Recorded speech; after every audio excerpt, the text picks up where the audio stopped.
Property of the switch gears. देखो इन चीजों को ना, इस टॉपिक को थोड़ा ध्यान से समझते हुए चलना, because it's very important. Clear, slide के फॉर्म में बनाया मैंने, लेकिन फिर भी मैं आपको हर एक चीज को जो है बड़े ही डिटेल से आप लोगों को समझाते हुए चलेंगे हम लोग, तो आप लोगों को नोट्स भी अच्छे से प्रोवाइड हो पाएंगे, ये सारी चीजें आपके पास रहेगी भी सही और आपको समझने में भी ज्यादा इजी रहेगा। ओके, तो ध्यान से समझना क्या क्या प्रॉपर्टी होनी चाहिए। ओके, क्या क्या प्रॉपर्टी होनी चाहिए। तो first condition, it's completely reliable. आप बोलोगे सर रिलायबिलिटी का क्या मतलब होता है। ओके, जैसे मैं एक बोलने की कोशिश कर रहा हूं कि भाई मेरे पास ये एक रेजिस्टेंस है, बेसिक एग्जांपल, बहुत बेसिक एग्जांपल, ठीक है। ये मेरे पास एक रेजिस्टेंस है, किसी ना किसी मेटेरियल का बना हुआ है, ठीक है। इसका रेजिस्टेंस है R। अब भाई रेजिस्टेंस की जो खास बात होती है वो क्या होती है कि अगर इसमें होते हुए करंट का फ्लो हुआ तो इसने क्या करना है, हीट प्रोड्यूस करनी है। बिल्कुल सही बात है, ये हीट को प्रोड्यूस करेगा, करेगा कि नहीं करेगा, कितने करेगा, I²RT। अब आप बोलोगे सर आप हर चीज को जो है रेजिस्टेंस से रिलेट कर देते हो, हैं? तो बेटा मैं रिलेट इसलिए कर रहा हूं ताकि हर चीज को तुम इजीली तरीके से क्या कर पाओ, समझ पाओ। अब समझो, इसने हीट डेवलप किया और हीट की वजह से क्या हो सकती है, डिवाइस जल भी सकती है। अब सपोज दैट इसमें जब I करंट गई तो इसके लॉस, वही पहला एग्जांपल ले लेता हूं, सपोज दैट 10 वोल्ट है। 10 वोल्ट को ये इजीली तरीके से हैंडल कर रहा है, इतनी हीट को ये इजीली तरीके से क्या कर रहा है, हैंडल कर पा रहा है। अब जैसे जैसे इसमें करंट की वैल्यू को आप बढ़ाते गए तो इसके अंदर होने वाले जो लॉस होंगे वो आपके बढ़ते जाएंगे, या आपकी जो हीट होगी I²RT है, तो आपकी हीट जो होगी वो हीट भी आपकी क्या होती जाएगी, बढ़ती जाएगी। आप करंट बढ़ाते गए, हीट बढ़ती गई बढ़ती गई बढ़ती गई। अगर आप इसको कंटिन्यूअसली बढ़ाते गए बढ़ाते गए बढ़ाते गए बढ़ाते गए तो एक टाइम पे हीट इतनी हो जाएगी कि ये जो रेजिस्टेंस जो होगा, ये रेजिस्टेंस आपका क्या हो जाएगा, बर्न हो जाएगा, जल जाएगा। बताओ जलेगा कि नहीं जलेगा, सही बात है। तो इसकी भी एक ऑपरेट करने की लिमिट होगी कि नहीं होगी, कि यार ये इतनी हीट को सहन कर सकता है, उससे ज्यादा अगर हीट हुई तो ये सहन नहीं कर पाएगा और ये क्या हो जाएगा, जल जाएगा। तो कोई भी डिवाइस हो, कोई भी इंसान हो, कोई भी बात हो, उसकी एक क्या होती है, लिमिटेशन होती है। उसकी एक क्या होती है, लिमिटेशन होती है। वो उतनी लिमिट तक की चीजों को क्या कर सकता है, हैंडल कर सकता है। अगर वो उससे ज्यादा हुई तो वो उसे हैंडल नहीं कर पाएगा। जैसे अपन जनरल भाषा में क्या बोलते हैं कि अब तो पानी सर के ऊपर से जा रहा है। क्या मतलब होता है उसका, कि भाई जितना बर्दाश्त कर सकता ना उतना मैंने बर्दाश्त कर लिया। अब पानी कहां से जा रहा है, सर के ऊपर से जा रहा है, कि अब बर्दाश्त ना होगा भाई, हैं? अब बर्दाश्त ना होगा तो वो उसकी क्या हो जाती है, लिमिट हो जाती है। उसकी क्या हो जाती है, एक लिमिट हो जाती है। अब ध्यान से समझिए, जैसे मैंने बोला कि मेरे पास क्या है, एक रिले है। समझो मेरे पास क्या है, एक रिले है। भाई रिले क्या करता है, भाई रिले ये करता है कि आपके सिस्टम में फॉल्ट आ रहा है या फॉल्ट नहीं आ रहा है, उसको ये क्या करेगा, सेंस करेगा। वो सेंस करके सिग्नल कहां भेजेगा, सर्किट ब्रेकर के पास। अगर वो फॉल्ट डेंजरस है तो किसके पास भेजेगा, सर्किट ब्रेकर के पास। क्लियर है नहीं है। लेकिन एक बात तो बताओ आप, रिले को कैसे पता चलेगा कि आने वाला जो फॉल्ट है वो आपके लिए डेंजरस है या डेंजरस नहीं है। ध्यान से समझना। जैसे क्या होता है, एक बच्चा होता है, एक छोटा सा बच्चा है, क्लियर है, कहीं आग वगैरह अगर जली हुई है तो बच्चा बार बार उस आग की तरफ भागता है, बच्चा बार बार उस आग की तरफ भागता है। आप क्या करते हो, उसको पकड़ के रोकते हो, नहीं बेटा मत जा। क्यों मत जा, क्योंकि आपको पता है वो आग है, अगर इसने छुआ तो ये जलेगा। लेकिन बच्चे ने कभी आग को टच किया ही नहीं है लाइफ में, अभी तक तो नहीं किया है, तो उसने टच किया ही नहीं है, तो उसे नहीं पता है इस चीज का कि अगर मैं इसको हाथ लगाऊंगा तो मैं छूंगा और क्या हो जाऊंगा, जल जाऊंगा। मतलब बच्चे को ये चीज नहीं पता है, उसको ये लिमिटेशन नहीं पता है कि मैं इससे जलता हूं, ये मेरे लिए डेंजरस है। सही है कि नहीं है। लेकिन जब वो एक बार उसको छू लेगा तो उसे समझ में आ जाएगा कि ये मेरे लिए क्या है, डेंजरस है, इससे मुझे क्या होता है, पेन होता है। समझ में आएगा कि नहीं आएगा। तो मतलब रिले को कैसे पता चलेगा कि आपके सिस्टम में आने वाला जो फॉल्ट है वो फॉल्ट डेंजरस है या नहीं है। तो कैसे पता चलेगा, भाई दो काम करो। क्या काम करो, या तो आप एक काम करो कि फॉल्ट को आ जाने दो, है, आपके ट्रांसफार्मर को ब्लास्ट हो जाने दो, ट्रांसफार्मर को जल जाने दो, फिर देख लो कि यार ट्रांसफार्मर इतने पे जल रहा है। क्लियर है। आप अपने रिले को क्या कर लेते हैं, अपन सेट कर लेते हैं। या आप क्या करो, आप खुद ही देख लो ना कि भाई ट्रांसफार्मर जो है वो इतनी पावर, भाई हर चीज की क्या होती है, रेटिंग होती है। जैसे ट्रांसफार्मर मैंने बोल दिया, ट्रांसफार्मर के ऊपर लिखा हुआ है 200 MVA, इसका मतलब क्या है, इसका मतलब यह है कि मैक्सिमम इतनी पावर को क्या कर सकता है, हैंडल कर सकता है। इससे ज्यादा पावर अगर इसके पास में आई ना तो ये हैंडल नहीं कर पाएगा, क्योंकि ये इसकी क्या है, रेटिंग है। ऐसा ही होता है कि नहीं होता है? बिल्कुल है। रेटिंग का मतलब होता है मैक्सिमम वैल्यू। क्लियर है नहीं है? अब आपको पता लग गया। आप तो जलाना चाहते हो तो आप इससे ज्यादा पावर पे यूज करोगे ना उसको, फिर तो जलने वाला है, खराब होगा ही होगा। होगा कि नहीं होगा? बिल्कुल सही बात है। तो इसी वजह से जो रिले होता है, इस रिले भाई ये कितनी करंट को, भाई आपको पता है कि जैसे ही फॉल्ट आया करंट की वैल्यू क्या हो जाएगी? बढ़ जाएगी। अब करंट की वैल्यू बढ़ती जा रही है, 10, 20, 30, 40 बढ़ती जा रही है, बढ़ती जा रही है, बढ़ती जा रही है। अब रिले क्या करेगा? रिले को भेजना है सिग्नल सर्किट ब्रेकर के पास में, और सर्किट ब्रेकर सिस्टम को क्या करना है? ऑपरेट करना है। लेकिन आप पहले रिले को ये तो बोलो कि भाई अगर आपकी करंट 20 एम्पियर से ज्यादा अगर हो जाती है, मान लो आपने रिले में सेट कर दिया कि अगर करंट 20 एम्पियर से ज्यादा हो जाती है तो तू सर्किट ब्रेकर को सिग्नल भेज दे, वो क्या कर देगा? उसको ब्रेकआउट कर देगा। लेकिन आपको सेट भी तो करना पड़ेगा। अरे करना पड़ेगा कि नहीं करना पड़ेगा? बिल्कुल करना पड़ेगा। क्लियर है? तो आपको क्या करना पड़ेगा? इस रिले को सेट करना पड़ेगा एक किसी करंट के ऊपर, एक किसी वैल्यू के ऊपर, जिस वैल्यू पे ये क्या करेगा? ऑपरेट करेगा। जिस वैल्यू पे अगर करंट की वैल्यू उस वैल्यू से ज्यादा अगर हो गई तो ये सिग्नल को क्या भेज देगा? ये सिस्टम को, आपके सर्किट ब्रेकर को क्या भेज देगा बेटा? सिग्नल भेज देगा। सही बात है नहीं है? जैसे मैंने क्या किया, एक पर्टिकुलर करंट, सपोज दैट ये आई नोड एक करंट है जिस पे मैंने रिले को क्या कर दिया? सेट कर दिया है। अगर सिस्टम में होने वाली करंट आई अगर इस आई नोड से क्या हुई? कम हुई, तो क्या रिले जो है वो सिग्नल भेजेगा क्या सर्किट ब्रेकर को? नहीं भेजेगा। रिले बोलेगा कि भाई अभी तो करंट कम है, सब सेफ हो, कोई प्रॉब्लम नहीं है। क्लियर है? तो क्या ये सिग्नल भेजेगा क्या? नहीं भेजेगा। लेकिन जैसे ही करंट की वैल्यू आई नोड से अगर क्या हो गई? ज्यादा हो गई, तो ये क्या बोलेगा कि भाई लिमिट से पार हो चुकी है। लिमिट से क्या हो चुकी है? पार हो चुकी है। तो तुरंत सिग्नल भेज देगा सर्किट ब्रेकर को, और सर्किट ब्रेकर क्या करेगा? सिस्टम को ओपन कर देगा। It's very easy, it's very clear. Clear है नहीं है? ओके, तो ये क्या बोलता है? तो इसका मतलब ये है कि आपने पहले से इस वैल्यू को क्या कर रखा था? फिक्स कर रखा था। आपने फिक्स कर दिया रिले के ऊपर कि भाई इतने पे तुझे क्या करना है? ऑपरेट करना है।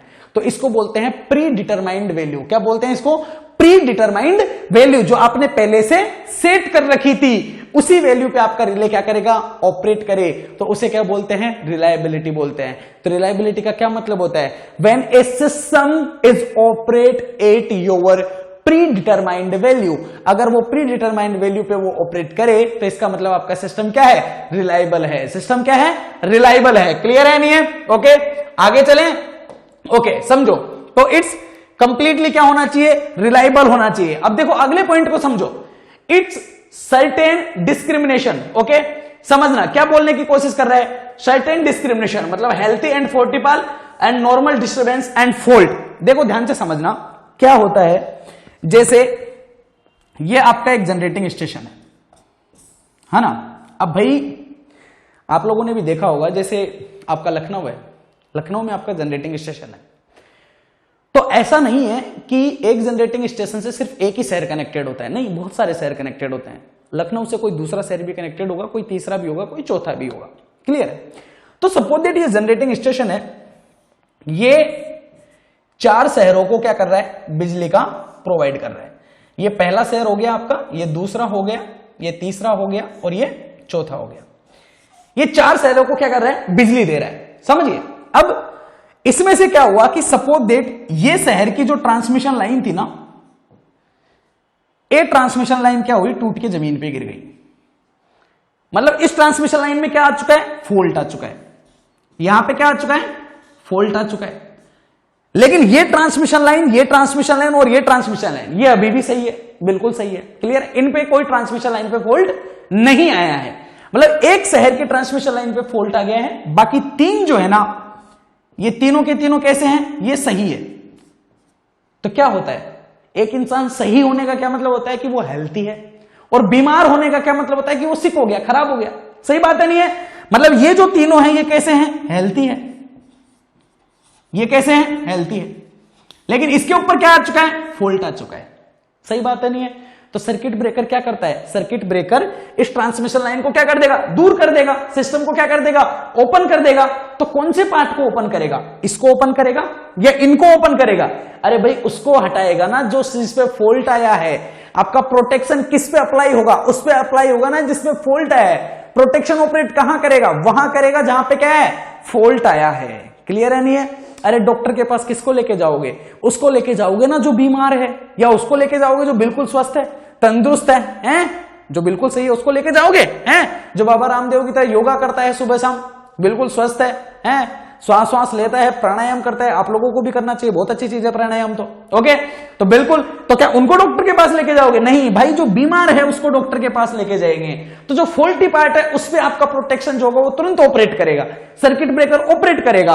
और क्या करेगा? सर्किट ब्रेकर ऑपरेट करके यहां से जो है आपके क्या करेगा, उसको यहां से इतने पोर्शन को उसको क्या कर देगा, अलग कर देगा। करेगा कि नहीं करेगा? यहां से इस तरीके से इसको क्या बना देगा, ओपन सर्किट बना देगा। क्लियर है नहीं है? तो इसको रिमूव कर देगा। तो सर्किट ब्रेकर ने ऑपरेट कहां किया? जहां फॉल्टी पार्ट था। लेकिन आप ये तो समझिए प्रॉब्लम क्या है। प्रॉब्लम ये है कि जो डॉक्टर साहब है, मान लो भाई आप है और आपके दोस्त है, अब आपकी दोस्त की तबीयत हुई खराब और आप उसे लेके चले गए कहां, डॉक्टर के पास में। क्लियर है? अब आप दोनों नहीं बता रहे कि तबीयत किसकी खराब है, दोनों जाके बैठ गए डॉक्टर के पास में। क्लियर है? अब डॉक्टर साहब पूछ रहे हैं कि भाई तबीयत किसकी खराब है, आप दोनों ही नहीं बोल रहे कि नहीं हमें नहीं बताना। आप डॉक्टर हो ना, आप डिसाइड करो कि किसकी तबीयत खराब है। तो डॉक्टर क्या करेगा? चेकअप करेगा हैं, और चेकअप करके पता लगाएगा ना भाई किसकी तबीयत खराब है, किसकी तबीयत खराब नहीं है। अब अगर डॉक्टर सही है तो वो चेकअप करके पता कर पाएगा, लेकिन अगर डॉक्टर को खुद ही नहीं कुछ आता तो क्या वो पता कर पाएगा? क्या नहीं कर पाएगा। तो डॉक्टर तो वही होगा ना जो बीमारी का पता लगा पाएगा। सही बात है कि नहीं है? क्लियर है? तो एक डॉक्टर को इतनी नॉलेज तो होनी चाहिए कि वो उन दोनों को देख के, वो उन दोनों का क्या करके, उनका टेस्ट लेके या उन दोनों की रिपोर्ट्स देख के वो कम से कम ये तो बता पाए कि इन दोनों में से कौन बीमार है और कौन सही है। क्लियर है नहीं है? तो मतलब एक प्रोटेक्टिव डिवाइस का, एक रिले का कम से कम उसकी इतनी ड्यूटी तो होनी चाहिए कि वो इन चारों को देख के अगर इस पे फॉल्ट आ रहा है तो यहां लगा हुआ जो रिले है वो रिले ये तो बता पाए कि भाई इस ट्रांसमिशन लाइन पे फॉल्ट आ चुका है और ये तीनों अभी क्या है, हेल्थी है। तो एक ट्रांसमिशन लाइन में और हेल्थी पार्ट में क्या कर सके भाई, एक फॉल्टी पार्ट में और हेल्थी पार्ट में क्या कर सके, डिस्क्रिमिनेशन कर सके, दोनों को बता सके कि ये फॉल्ट है, ये हेल्थी है। क्लियर है नहीं है? तो क्या करना, हेल्थी और आपका जो फॉल्टी पार्ट है उनमें क्या कर सके, डिस्क्रिमिनेशन कर सके। दूसरी चीज क्या है? दूसरी चीज है कि एक होता है आपका नॉर्मल डिस्टर्बेंस और एक होता है आपका फॉल्ट। देखो दोनों चीजें हैं, इनको आप समझोगे। फॉल्ट के बारे में तो आप बहुत अच्छी तरीके से जानते हो। जैसे फॉल्ट आ गया कि कोई ट्रांसमिशन लाइन टूट के जमीन पे गिर गई, फॉल्ट आ गया है। अब तो आपको सर्किट ब्रेकर को ओपन करना पड़ेगा, इसको सुधारना पड़ेगा और फिर से कनेक्ट करना पड़ेगा। इसमें तो कोई पंगा नहीं है, ये समझ में आ गया। ये क्या मतलब है? नॉर्मल डिस्टर्बेंस का क्या सेंस है भाई? नॉर्मल डिस्टर्बेंस क्या होता है? अरे यार, नॉर्मल डिस्टर्बेंस ये होता है कि सपोज दैट आपके लोड में फ्लक्चुएशन का आना।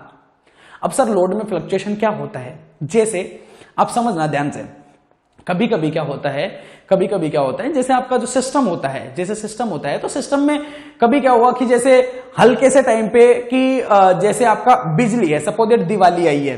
अब दिवाली का तो सबको पता है कि भाई इतनी तारीख को दिवाली है तो पूरे शहर में लाइटिंग होने वाली है, तो ज्यादा कंजप्शन की जरूरत पड़ेगी, पहले से आकर है। लेकिन मान लो किसी दिन शहर में एक बड़ी पार्टी होने वाली है और ट्रांसमिशन लाइन वालों को नहीं पता है। अब आपने बड़ी पार्टी की, आपको लार्ज अमाउंट ऑफ पावर की जरूरत पड़ी, आपने उसको यूज किया। क्लियर है नहीं है? तो आपने एक अगर शॉर्ट टाइम ऑपरेट, ध्यान रखना ये नॉर्मल डिस्टर्बेंस, इन दोनों में क्या डिफरेंस होता है ध्यान रखना, आगे जाके और भी ज्यादा क्लियर हो जाएगा आप लोगों के लिए।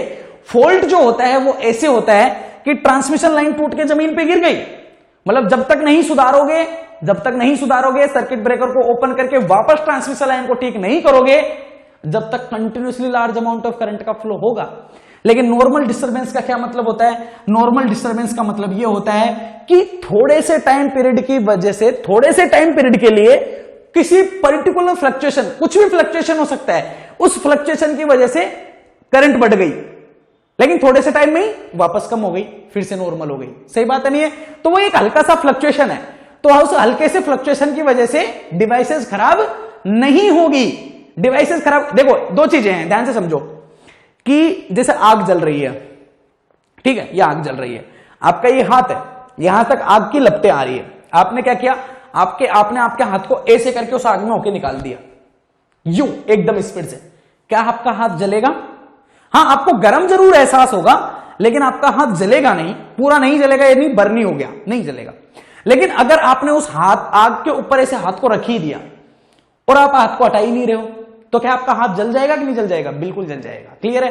तो यहां फॉल्ट का क्या मतलब है कि आपका एक बार फॉल्ट आ गया तो जब तक आप ठीक नहीं करोगे लगातार करंट का, लार्ज करंट का फ्लो होता जाएगा तो आपके सिस्टम को क्या कर देगा, जला देगा। लेकिन अगर नॉर्मल फ्लक्चुएशन, मतलब एक बार आया थोड़े से टाइम पीरियड के लिए, आपने आग में होके ऐसे हाथ निकाल लिया, तो क्या आपका हाथ जलेगा? क्या नहीं जलेगा। वापस से आपका हाथ कहां है? आपके पास है। आग में है क्या? नहीं है। तो उसको क्या बोलते हैं? Normal fluctuation, normal disturbance. तो क्या इस नॉर्मल डिस्टरबेंस की वजह से सिस्टम में कोई फॉल्ट आता है या कोई प्रॉब्लम होती है? क्या नहीं होती है। क्लियर है? नहीं है? तो मोस्ट इंपॉर्टेंट ये ध्यान रखना कि ये शॉर्ट टाइम के लिए होता है। कैसा होता है? ये शॉर्ट टाइम के लिए होता है। और ये जो होता है ये कैसा होता है बेटा? लॉन्ग टाइम के लिए होता है। ये आपके सिस्टम को क्या कर देता है? डैमेज कर सकता है। अगर आपने इसको ऑपरेट नहीं किया तो ये आपके सिस्टम को क्या कर देगा? डैमेज कर देगा। लेकिन क्या ये सिस्टम को डैमेज करेगा? क्या नहीं करेगा। ये सिस्टम को डैमेज नहीं करता है। क्लियर है? नहीं है? तो ये आपके माइंड में क्लियर होना चाहिए। चलो आगे चलते हैं। ओके, सुनो। Okay, next one is quick operation. Sir quick operation का क्या मतलब है? बेटा देख ध्यान से सुन, दो चीजें हैं। आग जल रही है, तूने अपना हाथ रखा, ठीक है, हाथ हीट तुझे फील हुआ कि हीट है, जलेगा हाथ। अगर तूने क्विक ऑपरेशन किया, मतलब जैसे तुझे हीट का फील हुआ तूने तुरंत हाथ को हटा लिया, तो क्या हाथ जलेगा? क्या नहीं जलेगा। लेकिन अगर तूने थोड़ी देर रख दिया, तुझे पता है कि आग जल रही है, लेकिन फिर भी तूने नहीं हटाया हाथ को, तो क्या जल नहीं जाएगा? बिल्कुल जल जाएगा। तो अगर मेरे सिस्टम में फॉल्ट आया, मुझे पता लग गया कि लार्ज अमाउंट ऑफ करंट का क्या हो रहा है? फ्लो हो रहा है, सिस्टम क्या हो जाएगा? बर्नआउट हो जाएगा। उसके बाद भी मैंने सर्किट ब्रेकर से अगर उसे ऑपरेशन को ओपन नहीं किया, तो क्या सिस्टम में आपका बर्नआउट हो जाएगा या नहीं हो जाएगा? क्या ट्रांसफार्मर जलेगा या नहीं जलेगा? बिल्कुल जल जाएगा। क्लियर है? नहीं है? तो क्या होना चाहिए? ऐसा होना चाहिए कि जैसे ही आपके सिस्टम में फॉल्ट आया, आपको पता लगा और लगते ही आपने सर्किट ब्रेकर को क्या कर दिया? ओपन कर दिया। तो क्या आपके सिस्टम हेल्थी रहेगा? क्या बिल्कुल रहेगा। बिल्कुल क्लियर है। तो ऑपरेशन कैसा होना चाहिए? क्विक होना चाहिए। ऑपरेशन कैसा होना चाहिए? क्विक होना चाहिए। आगे देखिए, it's provide for the manual control and instrument. देखो ये चीज है कि ये क्या करेगा, जैसे आप लोगों ने बहुत सारे, जैसे मैंने अभी आपको बताया कि जैसे आप लोगों के 4 शहर है वो इस तरीके से कनेक्टेड है। क्लियर है? नहीं है? तो आप क्या करते हो, हर एक शहर के ट्रांसमिशन लाइन के ऊपर यहां पे क्या लगा दोगे? सर्किट ब्रेकर लगा दोगे। क्या लगा दोगे? सर्किट ब्रेकर लगा दोगे। जिस भी ट्रांसमिशन लाइन के ऊपर फॉल्ट आएगा, वो सर्किट ब्रेकर इस ट्रांसमिशन लाइन को तुरंत क्या कर देगा? डिस्कनेक्ट कर देगा। क्या कर देगा? डिस्कनेक्ट कर देगा। तो आपका सिस्टम में जो फॉल्ट पार्ट होगा वो क्या हो जाएगा? रिमूव हो जाएगा और बचा हुआ सिस्टम क्या रहेगा? हेल्थी रहेगा। तो ये क्या करेगा? डिस्क्रिमिनेशन करेगा। Okay, and provide for the manual control. और ये क्या कर सकेगा? डिवाइस को कंट्रोलिंग कर सकेगा। क्लियर है? नहीं है? कि भाई इतनी करंट ही जानी है, इससे ज्यादा करंट अगर गई तो मैं सिस्टम को क्या कर दूंगा? ब्रेकआउट कर दूंगा। क्लियर है? नहीं है? तो एक कंट्रोलिंग डिवाइस है। तो ये कंट्रोल भी करता है, मैंने पहले भी समझाया था कि इट्स कंट्रोलिंग, रेगुलेटिंग। क्लियर है? नहीं है? तो ये प्रोटेक्टिंग, कंट्रोलिंग, रेगुलेटिंग और प्रोटेक्टिंग तीनों का काम करती है। ओके।